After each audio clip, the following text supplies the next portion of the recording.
우리 다 같이 사도신경 신앙고백 하심으로 3월 5일 사순절 4번째 새벽 예배를 시작하겠습니다.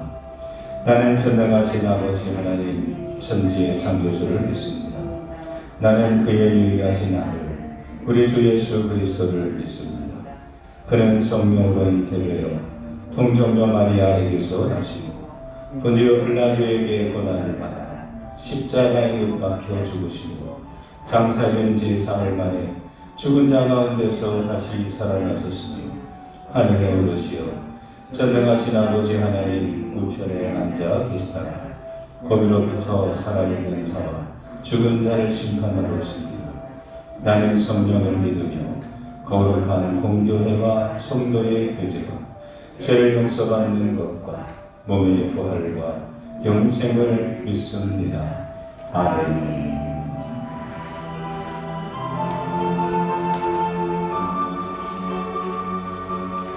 오늘 주시는 하나님 말씀입니다. 신약성경 마태복음 4장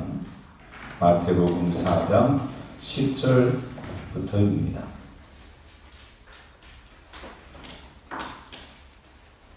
마태복음 4장 10절 11절 말씀. 페이지 수로는 약 5페이지 정도에 있습니다. 마태복음 4장 10절과 11절 말씀입니다. 다 같이 우리 한번 합독하도록 하겠습니다. 예, 시작. 예, 예수께서 말씀하시되 사탄아 물러가라. 기록 되었으되 주 너의 하나님께 경배하고 다만 그를 섬기라 하였느니라. 이에 마귀는 예수를 떠나고 천사들이 나와서 수종드니라. 아멘.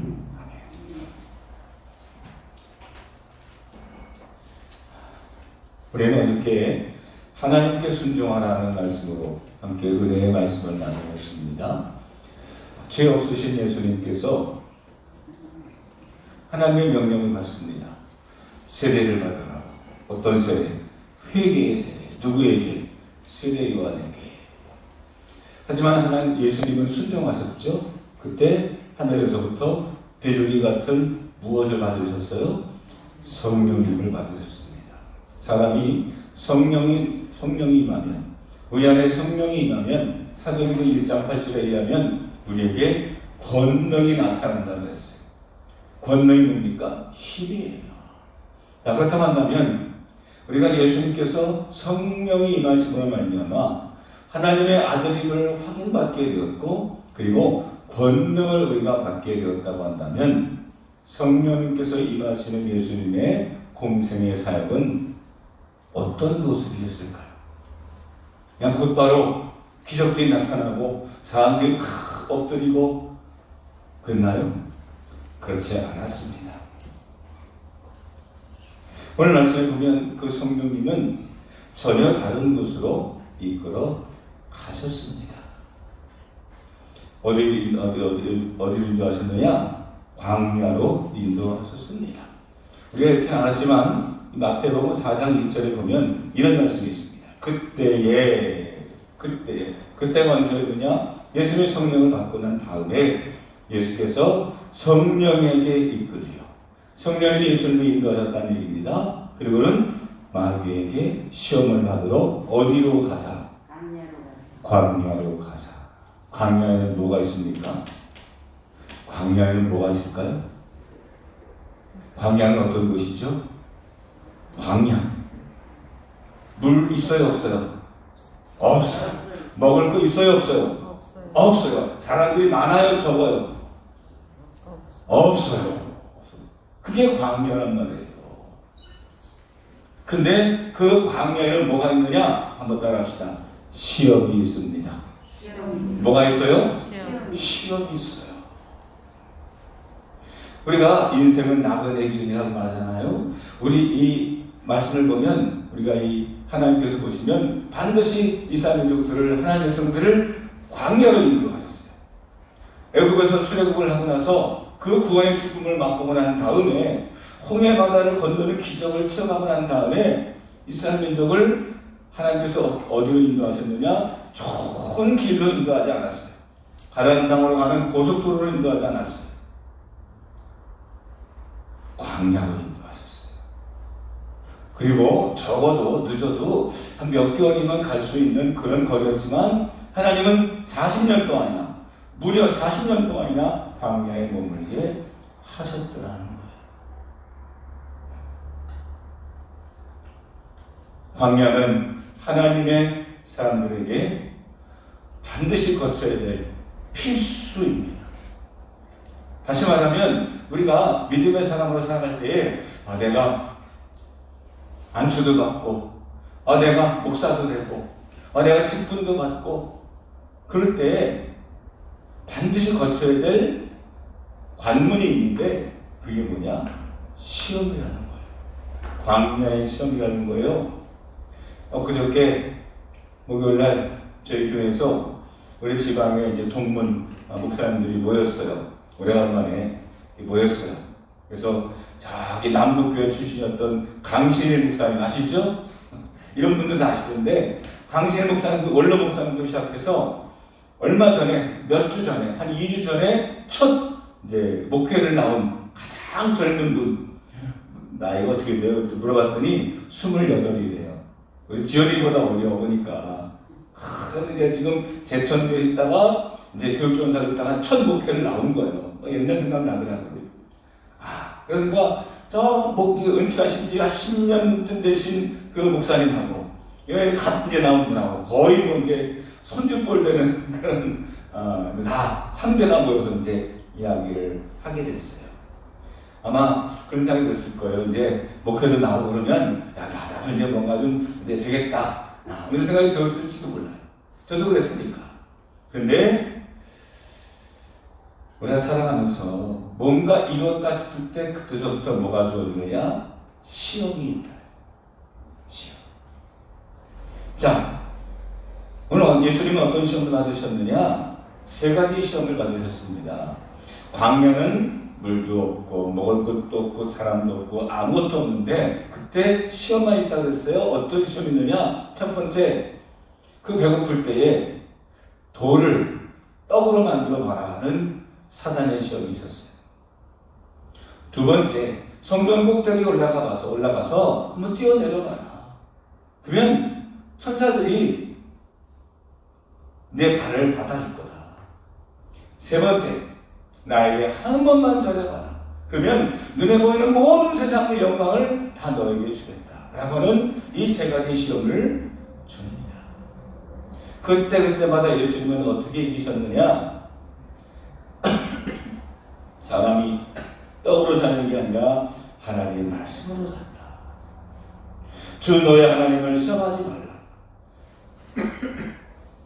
주 너의 하나님께 경배하고 다만 그를 섬기라는 말씀을 통해서 그 모든 시험을 이기셨어요. 근데 각각의 3가지 시험이 있고 3가지 어떤 그런 이 응답이었지만 사실은 한 가지로 요약할 수 있어요. 이것만 아시면 어떤 사단의 시험이 와도 어떤 모양 또 어떻게 우리에게 시험이 와도 우리가 이겨나갈 수 있는 분명한 한 가지 요인이 있는데 그게 뭐냐? 한번 따라합시다. 하늘을 보자. 하늘을 보자. 그렇습니다. 여러분 하늘을 바라보게 되기를 주님으로 축원합니다. 우리가 시험하게 오게 되면 감당할 수 없는 시험을 당할 때마다 우리는 어떻게 하느냐? 자연스럽게 고개가 떨어지게 됩니다. 멀리 바라보지 못하고 이거 어떻게 해야 되지? 이거 어떻게 해야 되지? 이거 배고파 죽겠는데 이걸 먹어야 되나 말아야 되나? 우리는 그 시험 앞에 시야가 좁아지게 되고 고개를 떨고 땅만 쳐다보게 되고 내 앞에 있는 것만 주변만 바라보게 돼요.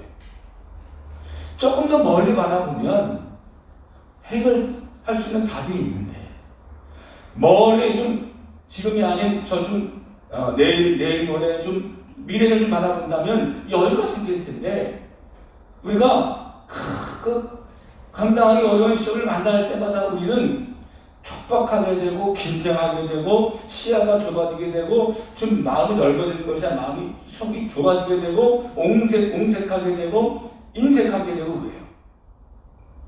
그럴 때 어떻게 하느냐? 여러분 하늘을 바라보게 되기를 주님의 이름으로 축원합니다. 땅을 떨구지 말고 고개를 떨구지 말고 고개를 들어 하나님을 바라보는 거예요. 왜 하늘을 바라봐야 되느냐? 하늘에 누가 계세요? 아버지가 계세요. 하나님 아버지가 계시기 때문에. 그러므로 고개를 들어 하나님을 바라보게 되기를 주의 이름으로 축원합니다. 우리도 살면서 하나님의 것인지 마귀의 것인지 좀처럼 구분할 수 없는 수많은 속삭임을 우리는 듣게 됩니다.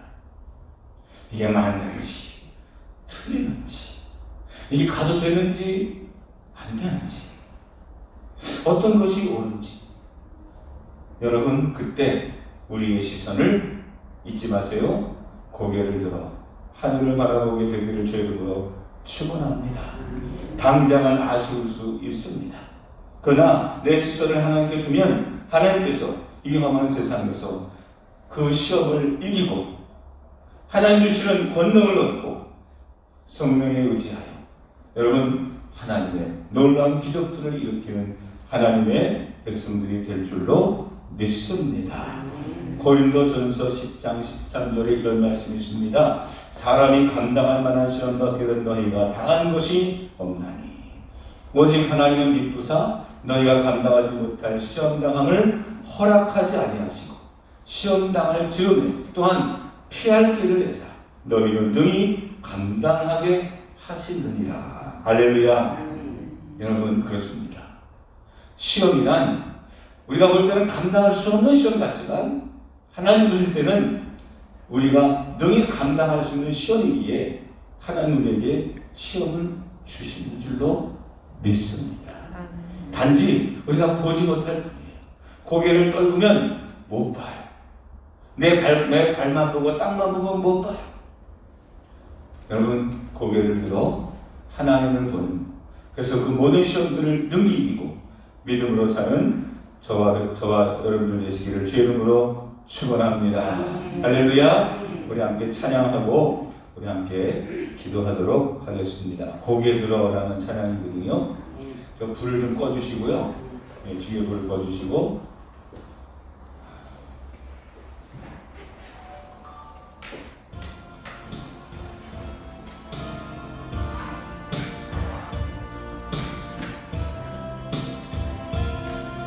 우리 찬양하고 다 같이 주신 말씀 갖고 기도하겠습니다.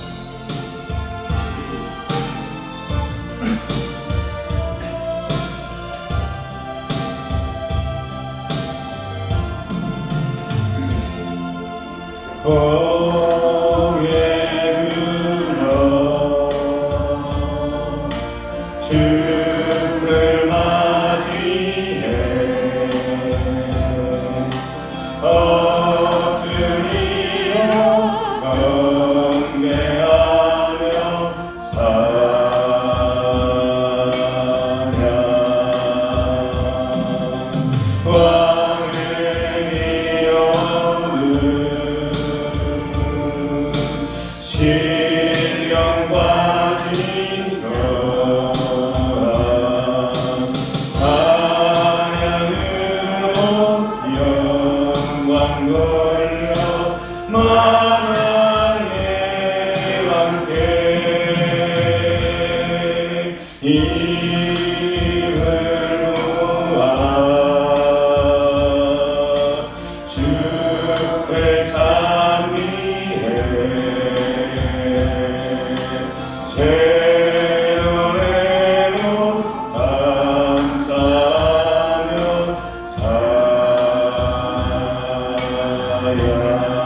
경배하며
영광 돌리세. 눈을 감고 시간 기도하겠습니다. 은혜 놓으신 아버지 하나님 주님 감사합니다. 오늘 이 시간 주의 말씀을 듣고 우리 앞에 모든 시험 앞에 믿음으로 나아가기를 주님 원합니다.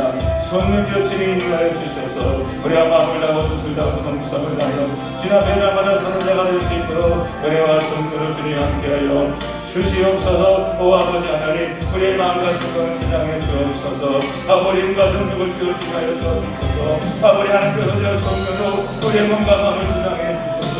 우리 아버지 주여 시험 앞에 아버지 믿음으로 상정해 줄 수 있도록 은혜를 내려주시고 아버지 하나님의 성품을 따라 온전히 되는 하나님의 사람을 될 수 있도록 도와주시옵소서. 아버지 주 하나님 은사하게 귀를 기울이는 자 되게 하여 주시옵소서. 주의 말씀하시니 우리 마음에 새겨주시도록 은혜를 하여 주시옵소서. 아버지 눈을 들어 주를 바라보게 하시고 귀를 열어 하나님의 음성에 귀를 들으시도록 인도해 주시옵시네. 아버지 오늘도 시간 우리 발걸음을 마냥 도와주시고 함께 하시는 성령이 있는 의지하여 믿음으로 승리하여 주시옵소서. 주님 감사합니다. 오늘도 우리가 마음과 자폐 영광 부를 때 하나님의 은혜가 얻어갈 수 있도록 도와 주시옵소서. 주께서 함께 해주시기를 원합니다. 예수님 이름으로 기도합니다. 살다 보면 하나님의 음성인지 마귀의 음성인지 어느 길로 가야 할지 막막할 때가 있습니다. 주님 그럴 때마다 주님께서 우리의 갈 길을 보여주시고 가르쳐주시고 그리고 말씀하신 대로 하늘을 바라볼 수 있는 저를 낼 수 있도록 도와주시옵소서. 하나님을 더욱 신뢰하게 하시고 하나님께 더욱 집중하게 해주셔서 우리가 세상의 길이 아닌 믿음의 길을 선택하여 끝까지 달려갈 길을 마칠 수 있는 주의 백성들이 되게 하여 주시옵소서. 예수님 이름으로 기도합니다. 아멘. 주기도문합니다. 하늘에 계신 우리 아버지, 아버지의 이름을 거룩하게 하시며 아버지의 나라가 오게 하시며 아버지의 뜻이 하늘에서와 같이 땅에서도 이루어지게 하소서. 오늘 우리에게 일용할 양식을 주시고 우리가 우리에게 잘못한 사람을 용서해 준 것 같이 우리 죄를 용서하여 주시고 우리를 시험에 빠지지 않게 하시고 악에서 구하소서. 나라와 권능과 영광이 영원히 아버지의 것입니다. 아멘.